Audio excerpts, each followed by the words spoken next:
Olá, eu sou o Thiago Santos e nesse vídeo eu vou explicar como eu quebrei o Nine Kings, ou melhor, como eu cheguei em uma build extremamente roubada, quebrada, né?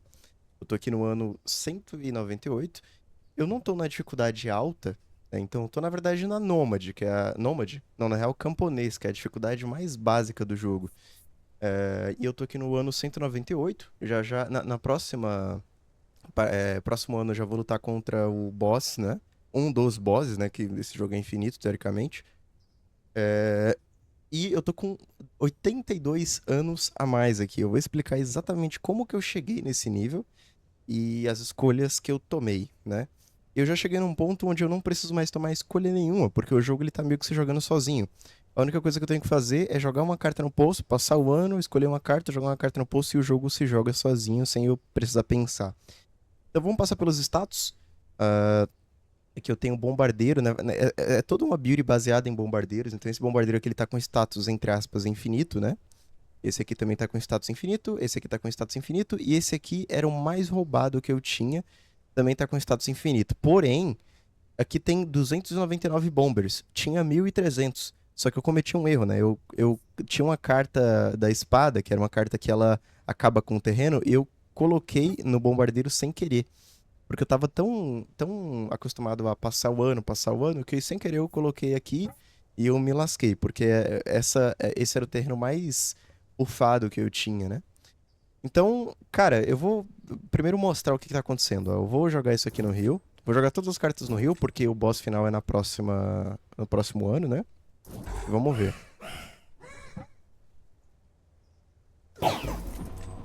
Já era. Pra vocês verem que não é mentira, não é brincadeira. Vamos passar mais um ano aqui, ó.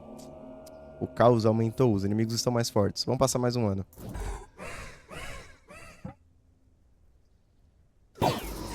Já era. Você vê que a maioria dos meus bombardeiros nem morrem. Ou seja, eu tô basicamente só passando tempo porque agora é só esperar e ver se até que eu não consigo chegar. Mas primeiro eu preciso dizer como eu cheguei aqui, né? Bom, primeiramente, a build baseada nos bombardeiros, qual que é a ideia? Eu começo colocando uma fazenda aqui, no meio, e um terreno de bombardeiro do lado, né? Ah, mas a fazenda é uma carta do rei do nada, exatamente. Então no começo é importante que eu esteja em guerra com o rei do nada, ou em algum momento eu tenho que estar em guerra com o rei do nada. Mas no começo eu me aproveitei do rei do tempo. Então é o seguinte, eu fui pegando uns decretos reais, e os decretos reais mais importantes baseados nessa build aqui do bombardeiro são dois. Primeiro é esse aqui, ó, Fogos de Artifício. Bombardeiros têm sua área de alcance duplicada, ou seja, de início o bombardeiro tem uma área, ele explode, né? Ele é que nem um kamikaze, ele tem uma área bem pequenininha. Só que hoje em dia, olha só, olha a área do bombardeiro, olha o tamanho da bomba dele. O negócio pega quase os inimigos inteiros aqui. Como que eu cheguei nisso, né? Basicamente foram com esses dois decretos reais, fogos de artifício duas vezes, ou seja, duplicou uma vez, duplicou o que já estava duplicado, porque eu imagino que esses status sejam compostos, né? Aliás, são compostos, não tem como. Eu peguei vários decretos do Rei do Tempo, né? Então, todos os terrenos ganham 1,2% de atributos, isso é muito bom. Todos os terrenos ganham 4,3% de dano, isso também é muito bom. E é isso. E eu peguei quatro desses daqui, ó, pólvora. Aumenta a área dos ataques em área em 30%. Ou seja, para pra pensar. Se eu peguei dois fogos de artifício, duplicou o dano do bombardeiro, o range do bombardeiro, aí duplicou de novo. Aí aumentou em 30% o que já estava quadruplicado, né? E aí aumentou em mais 30% que já estava quadruplicado, mais 30%. E mais 30%, ou seja, porque é super roubado também. E a área do bombardeiro agora ela tá nesse nível aqui, ó. Como eu disse, ó, não dá nem pra ver, tá muito alta. Então essa build ela se baseia em duas coisas principalmente. A build do bombardeiro, ó, mais um decreto real. Agora não faz muita diferença o que, que eu escolha, porque eu já tô extremamente roubado. E não importa o que eu escolher, eu posso tomar as piores decisões que eu sempre vou ganhar o jogo. Claro, desde que eu não destrua os meus terrenos como eu já fiz uma vez. Vamos de. Cara, vamos. Aqui, ó, desbloqueia três novos terrenos aleatórios. E não acontece nada, porque eu já tenho todos os terrenos desbloqueados. Bom, então é o seguinte. Aqui eu percebi que toda vez no Nine Kings, quando eu chegava mais ou menos no ano 30, no ano 40, quando eu tava com a build mais fraca, eu perdi o jogo obrigatoriamente. Então depois de ganhar o Nine Kings, que é no ano 33, 34, começava, os inimigos ficavam muito mais fortes e eu perdi o jogo. Pois bem, como é que os inimigos ficavam mais fortes em tão pouco tempo, né? Com certeza era upando, porque a cada ano você vai upando status, colocando carta, né? Tipo agora e tal. Deixa eu passar mais um ano aqui, peraí. Bom, a cada ano você vai upando o status e tudo mais. E como isso é possível, né? Como os inimigos estavam tão fortes assim? Então, no começo, eu tentei ganhar mais anos com um recurso do Rei do Tempo que até então eu não tinha usado, que é uma construção. Essa construção do Rei do Tempo, que como eu não tô jogando contra ele, não vou conseguir mostrar, toda vez que ela chega no nível 3 eu volto 2 anos no tempo. Então, eu usei ela 41 vezes, né? É isso, 41 vezes? Imagino que sim, porque aí eu voltei 82 anos no tempo. E isso foi no começo, ou seja, no começo eu tava no ano 40, mas na verdade eu já tinha 40 anos voltados no tempo, ou seja, eu já tava com, teoricamente, o dobro das vantagens que eu deveria ter naquele ano, né? Bom, e agora, então, muito importante o Rei do Tempo no começo, porque eu consegui atrasar o desenvolvimento dos meus inimigos, então eles estavam mais fracos, eu consegui upar pra ficar mais forte, né? Isso no começo do jogo, enquanto eu ainda podia, enquanto os inimigos ainda me davam a trela. Porque agora, se eu não tiver com a build extremamente forte, eu morro, né? Então, se eu não tiver com a build forte agora, eu morro, né? Bom, enfim, agora, uma coisa interessante também. Os bombardeiros, a cada ano que passa, né, e isso vale para qualquer carta, eles estão ganhando vários status. Então, por exemplo, deixa eu tirar uma opção aqui do jogo. Essa aqui, ó. Ah, peraí. Eu coloquei opção errada. Cadê? Aqui, ó. Pular pop-up de construção. Tá. Maravilha, olha só.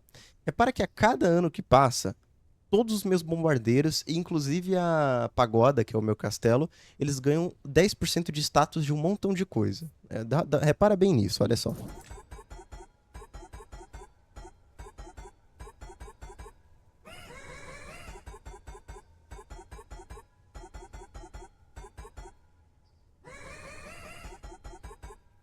Olha o tempo que demora e olha a quantidade de status que vai subindo, cara.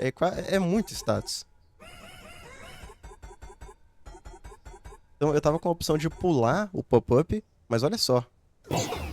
Ou seja, todo ano que passa, as minhas tropas elas ficam bem mais fortes do que o inimigo. Porque eu tô ganhando 10% disso, 10%, 10%, 10%.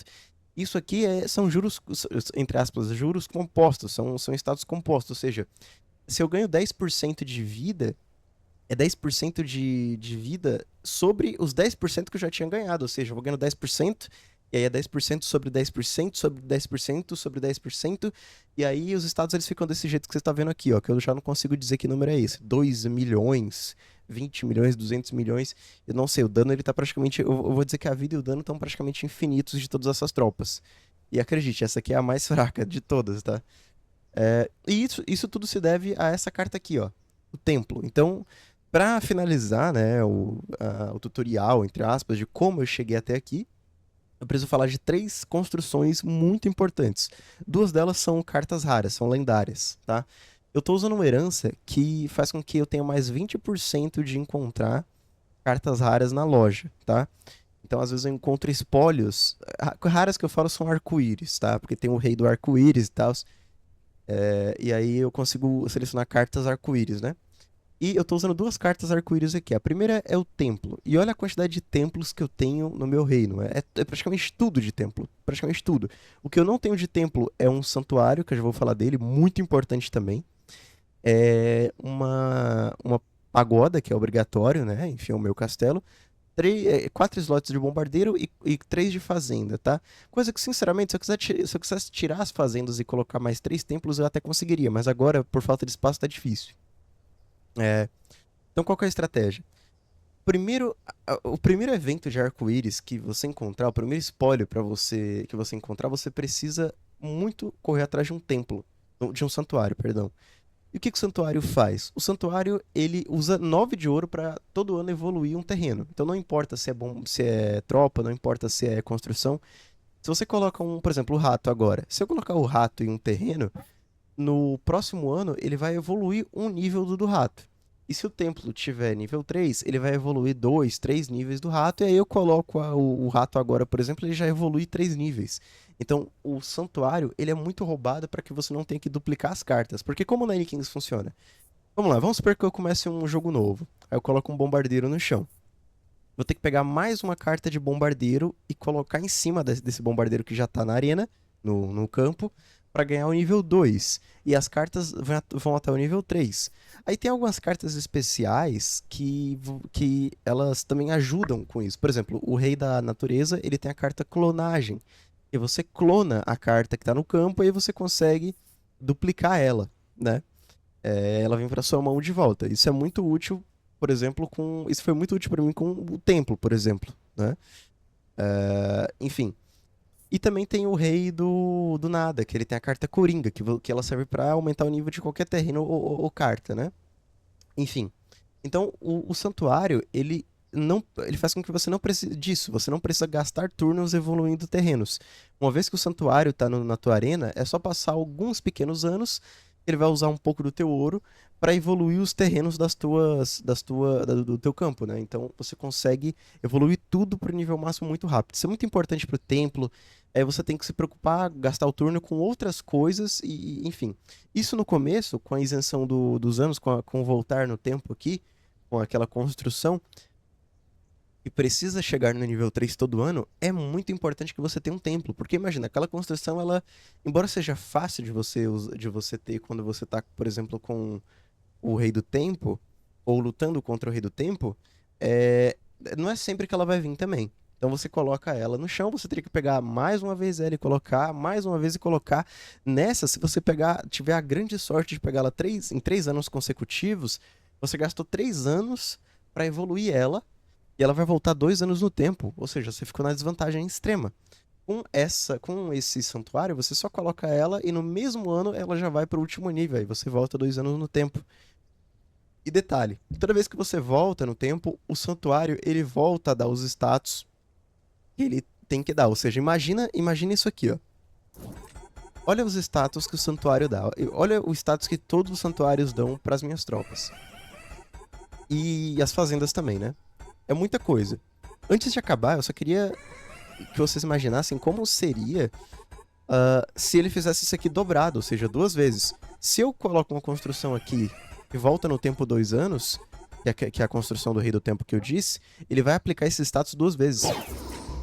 Ou seja, extremamente roubado, né? Só que, e é isso. Basicamente, esses santuários, né, esses templos, eles não vão deixar o meu reino ficar estagnado. Todo ano eu vou ganhar muito status, até teoricamente chegar a status infinito. E pela fazenda, né, como ela adiciona uma unidade às minhas tropas, com o passar do tempo, olha só, essa aqui tá com 910 bombardeiros. Ou seja, com o tempo, se eu deixar isso aqui chegar até o ano 500, vai ter quantos bombardeiros? Sei lá, uns 2.000, 3.000 bombardeiros, talvez, ou até mais, até chegar ao ponto que meu computador não vai aguentar mais.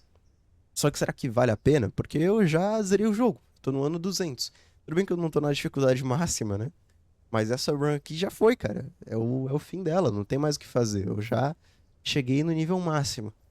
E isso me leva a pensar o seguinte: essa build aqui ela é baseada em minhas tropas morrerem no campo de batalha pra que elas explodam e o dano é muito alto. E aí o primeiro que explode já dá dano em todo mundo e fica tudo certo. Mas eu posso testar essa mesma build de templo mais santuário e alguns retornos no tempo com o Rei da Ganância, por exemplo, e aquele negocinho de tiro que ele tem, que a cada um de ouro que você recebe, você, né, atira mais rápido e mais rápido. Eu já consegui chegar sem voltar no tempo no ano 80 com aquilo, de tão roubado que é também. Acho que não tão roubado quanto o Bombardeiro, mas é bem roubado. Então, eu ainda tenho curiosidade de testar outras builds, mas essa aqui, cara, sem sombra de dúvidas, é o fim. E é isso. Agora é só. Eu literalmente vou desistir, porque não tem mais o que fazer. O jogo ele já tá quebrado, né? Deixa eu tirar aquela opção de novo. Ah, cadê? Cadê? Pop-up de batalha. Pop-up de batalha. Tem opção de gráfico, né? De quadro por segundo. Que doideira. Aqui, ó, ocultar pop-up de construção. Pronto. Então a build ela já tá tão quebrada que eu vou ficar aqui infinitamente, olha só. Não tem, assim, perdeu a graça, entre aspas. Eu já fiz paz com todos os reis, só não fiz guerra com todos os reis, mas eu já fiz paz com todos, né? E é isso. Não tem mais o que fazer, não. Acho que eu vou até jogar uns anos aqui.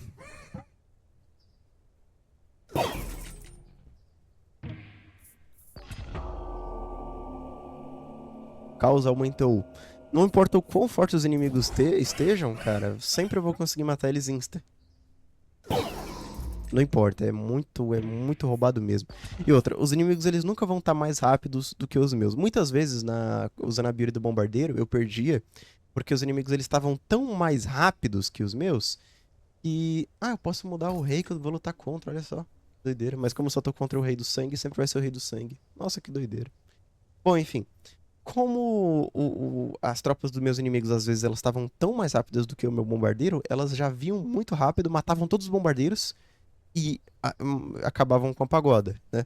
Só que como as minhas tropas elas estão com uma velocidade infinita agora, o movimento, ó, tá infinito o número. Então, cara, é isso. Cheguei no... Eu sempre vou ser mais rápido que os meus inimigos, né? Você vê que quando eu passo o ano, quando eu vou lutar contra os inimigos aqui, sempre fica uma fileira gigantesca, centenas de bombardeiros que nem sequer chegaram perto de explodir. Olha só.